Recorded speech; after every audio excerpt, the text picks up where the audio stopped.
Dans le monde, c'est toute l'actualité de la semaine décryptée par nos éditorialistes. Après 26 jours de bombardement, l'armée syrienne est entrée dans la ville de Homs, plus précisément à Bab Amr. Les insurgés se sont retirés. Bachar el-Assad reprend-il la main? Les Iraniens votent ce vendredi pour des élections législatives. Premier scrutin depuis la réélection contestée de Mahmoud Ahmadinejad. Que vaut cette élection boycottée par l'opposition? Nous parlerons du Sénégal et du pari manqué d'Abdoulaye Wade. Le président sortant affrontera au second tour l'opposant Macky Sall, son ancien Premier ministre. Et puis la campagne présidentielle en France, taxer ceux qui gagnent plus d'1 million d'euros à hauteur de 75%. C'est la dernière proposition de François Hollande. Une proposition qui a fait beaucoup de bruit cette semaine. Est-ce une riche idée? Cette semaine, nous sommes avec Jean-Pierre Perrin. Bonsoir. Vous êtes grand reporter Bonsoir. À Libération. Vous étiez il y a quelques jours, quelques semaines à Homs. Vous êtes revenu avec un reportage pour Libé dans l'enfer de Homs qu'on peut lire sur le site internet de Libération. Vous nous parlerez évidemment de ce qui se passe aujourd'hui à Homs. Marc Ravette, bonsoir. Vous êtes grand reporter à France Culture. Avec nous, Éric Brunet, bonsoir. Vous êtes polémiste et présentateur de l'émission Carrément Brunet sur RMC, éditorialiste à BFM TV. Et avec nous, Ziad Limam, bonsoir. Vous êtes directeur du mensuel Afrique Magazine.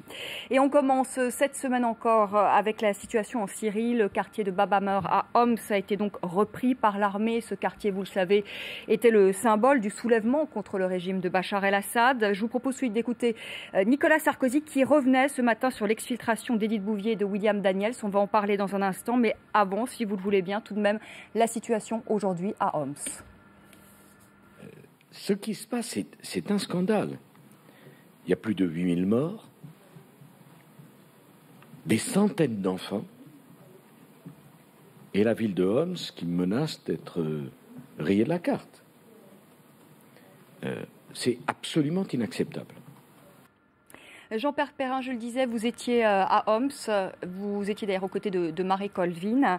Est-ce qu'on peut dire ce soir que Bachar el-Assad a repris la main alors que l'armée syrienne est entrée à Homs et que les insurgés se sont repliés? Je crois qu'il pouvait reprendre la ville quand il le voulait, parce que finalement...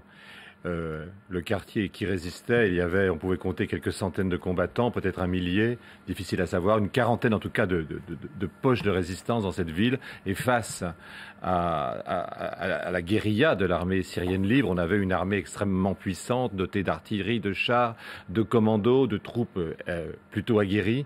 Donc elle pouvait reprendre ce quartier qui finalement ne fait que 6 km² à peu près de superficie. Donc elle pouvait le reprendre relativement facilement.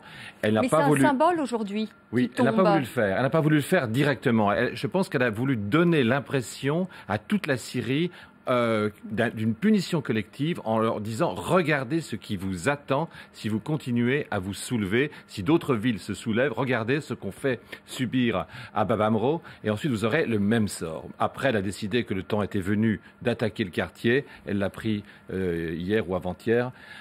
Voilà. Marc Ravette, est-ce qu'on peut dire ce soir que Bachar el-Assad a repris la main en Syrie? C'est votre sentiment? Repris la main, certainement pas. Gagner cette bataille, mais Jean-Pierre Perrin le disait très bien. Il a gagné une bataille qui était, par définition, gagnée d'avance. Non, je pense qu'il a perdu la main, et probablement définitivement. Alors, ça ne veut pas dire qu'il a perdu le pouvoir. Malheureusement, ça peut durer, ça peut être extrêmement sanglant. Mais ce qui se passe à Homs, on est à 31 ans maintenant après ce qui s'était passé à Hama. En gros, pas exactement dans les mêmes circonstances, mais avec un massacre épouvantable à la fin, ça illustre parfaitement ce qu'est une armée du parti Baas. Si vous regardez l'histoire sur le long terme, c'est-à-dire sur les 40 années de pouvoir de ce parti, oublions l'Irak, mais enfin on aurait pu le citer, les seules batailles que ces armées surpuissantes, c'est des armées formidablement équipées. On aura probablement l'occasion d'évoquer la position de la Russie, mais enfin elle y est pour beaucoup dans ce suréquipement, ont toujours été des batailles de ce type. Je parle sous le contrôle de mes confrères qui connaissent ce terrain. Qu'il s'agisse de l'armée syrienne au Liban, qu'il s'agisse de l'armée syrienne, dans les différents épisodes où elle est intervenue, mine de rien, à part la propagande du régime sur l'ennemi juré et définitif, contre lequel, en gros, la Syrie ne s'est pratiquement jamais battue. On n'a pas de trace d'une grande bataille où on voit l'armée syrienne face à l'armée israélienne. Mais en revanche, qu'il s'agisse des Palestiniens au Liban, qu'il s'agisse des chrétiens au Liban, et maintenant qu'il s'agisse de son propre peuple, alors en effet, si ça reprendre la main, on va dire que Bachar el-Assad n'a pas perdu celle de son père. Alors, ça pose justement la question, Éric Brunet. Marc Ravès le disait à l'instant, une armée syrienne surpuissante. Est-ce qu'il faut aujourd'hui armer les insurgés syriens ? C'est très paradoxal. Moi, je suis observateur et pas sur le terrain comme vous, mais j'ai le sentiment que rien ne se déroule comme nous l'aurions souhaité, quoi. Finalement, on est habitué aux jolies histoires quand on regarde tous ces printemps arabes, enfin jolies histoires entre d'énormes guillemets, vous l'avez compris, en tout cas aux histoires qui se finissent plutôt bien. Voilà, on voit des insurrections, il y a les méchants, il y a le mauvais, une espèce de territoire où se dessine quand même l'amorce d'un manichéisme. On constate que c'est plutôt les bons qui triomphent, hein, même si certains disent regardez les bons ne sont pas si bons, quoi. Et là c'est très curieux. Parce que là, on commence à s'interroger, et si la configuration de cette histoire n'était pas calquée sur celle que nous avons vue par ailleurs en Libye, en Tunisie.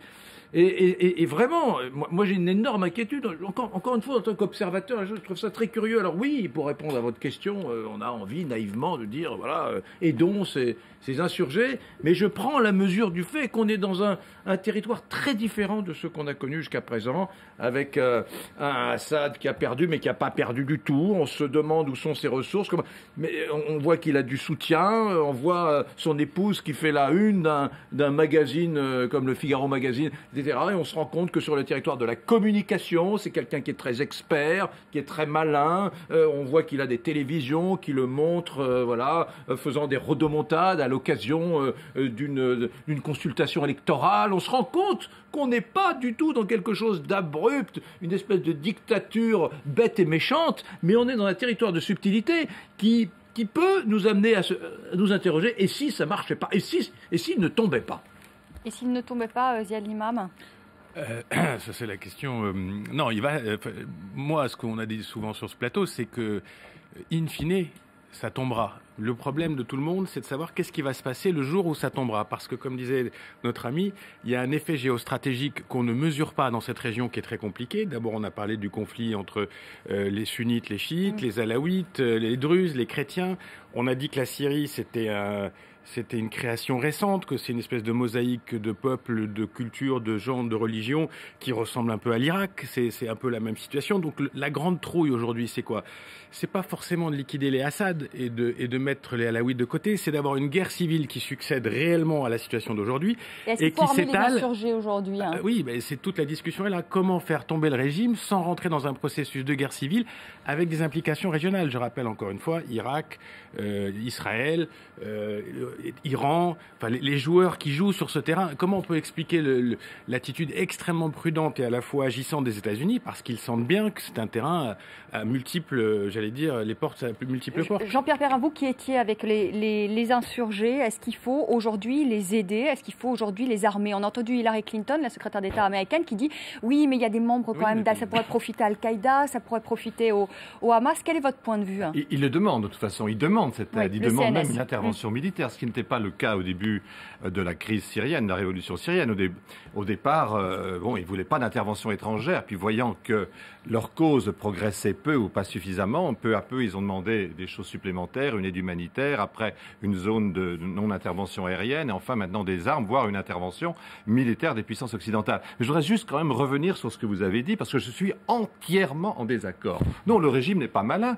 Regardez le discours de Bachar el-Assad. C'est de la bêtise, multipliée par la longueur des discours. Mais enfin, quand il parle, on est dans le n'importe quoi. Moi, je ne veux pas qu'on fasse de comparaison entre Bachar el-Assad et ce que furent Moubarak ou Ben Ali. Non, les autres, c'était des brutes, parfois des brutes épaisses, si on veut. Là, nous sommes dans un régime intrinsèquement pervers. C'est-à-dire un régime qui a établi ce que je disais, avec une certaine sophistication. Ce que je voulais dire, c'est qu'il y avait une certaine sophistication dans les éléments de défense, avec on fait rentrer en jeu les télévisions, voilà.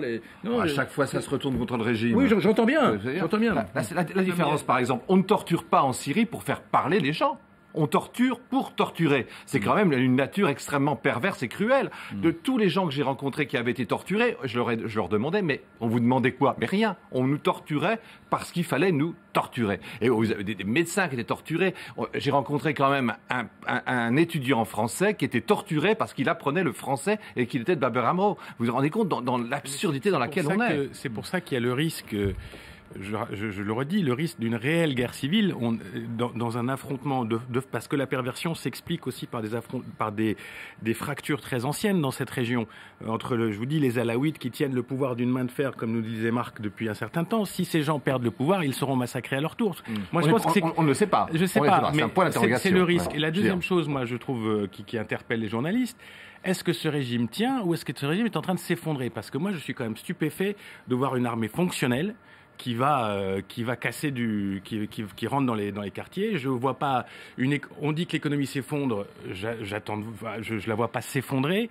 On dit qu'ils sont dans un système de survie, je sens pas un régime qui est dans un système de survie. Donc je suis interpellé. Est-ce que ce régime est au bord de l'effondrement, comme on le dit, ou est-ce qu'il a des moyens de tenir indéfiniment comme ça? Vous vous souvenez comment marchait l'armée soviétique? C'est-à-dire, vous aviez les soldats qui avançaient, et derrière, vous avez des unités du NKVD qui tuaient tous ceux qui reculaient ou qui voulaient déserter ou qui essayaient de s'échapper. Stalingrad.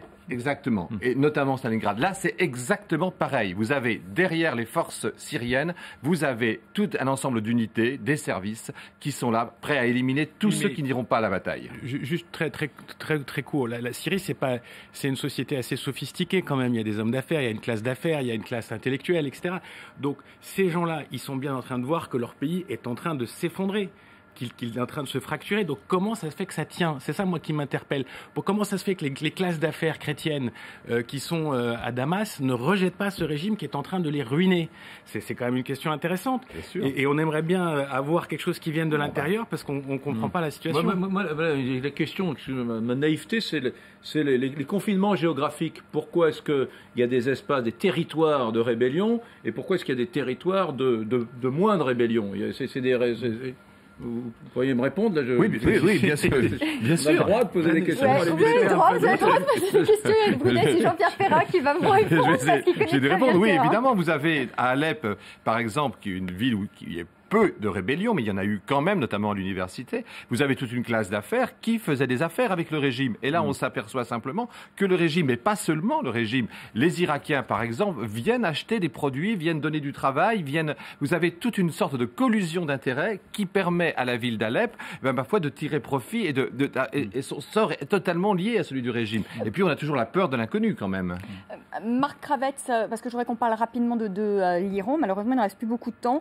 Une question sur les journalistes. Édith Bouvier donc, est rentrée en France avec William Daniels.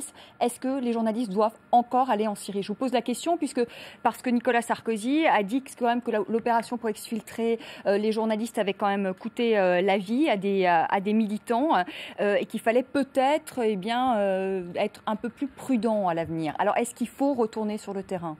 J'ai aucune prescription à donner sur il faut ou il ne faut pas. Je maintiens que le journalisme n'est pas une affaire d'État dans toutes les circonstances, qu'il appartient à des gens expérimentés, Jean-Pierre Perrin en est un, à des rédactions expérimentées de savoir ce qu'il faut et ce qu'il ne faut pas faire. Oui, il y a des risques quand il y a la guerre.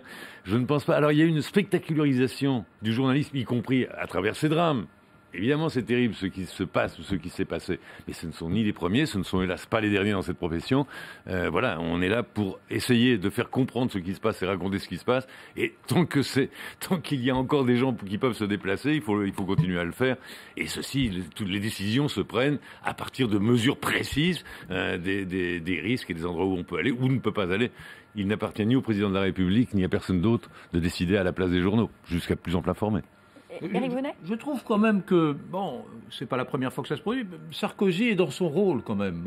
Il est dans son rôle, c'est-à-dire qu'il est dans son rôle d'affirmer que ça l'ennuie, ça le gêne, ça le fait souffrir, lui, chef d'État, que des Français, des citoyens français, fussent-ils journalistes, soient menacés, dans leur intégrité physique lorsqu'ils sont à l'étranger, Il leur recommande la prudence. Je n'ai aucune remarque à faire là-dessus. Je dis simplement qu'en termes de décision, les journaux sont assez grands pour les prendre, point. Jean-Pierre Perrin, un dernier mot, il faut retourner, il faut que les journalistes aillent en Syrie et continuent donc de couvrir malgré le danger. Ma position, elle est très simple. C'est de dire, moi je m'occupe du dossier syrien depuis un certain nombre d'années. Donc à un moment donné, il faut être quand même au contact de la population. Sinon, on n'est pas véritablement maître de son dossier. Donc quand la population souffre, le minimum, c'est de partager, alors pas 10 mois avec elle, mais quelques jours, quelques instants, quelques moments avec cette population. Je ne crois pas qu'on puisse faire autrement, sinon le dossier vous échappe. Et je vous conseille, si vous ne l'avez pas lu, dans l'enfer de Homs, le papier donc de Jean-Pierre Perrin qui a été publié la semaine dernière, je crois mercredi, dans Libération, et que vous pouvez jeudi, pardonnez-moi, et que vous pouvez retrouver sur le site du Quotidien français. On va faire une pause. On voulait parler de l'Iran, mais on a été débordé par la Syrie. Je vous retrouve dans la deuxième partie du débat. On parlera notamment de l'élection présidentielle au Sénégal et de la campagne en France et la proposition choc de François Hollande, taxé à 75% ceux qui gagnent plus d'1 million d'euros par an. À tout de suite.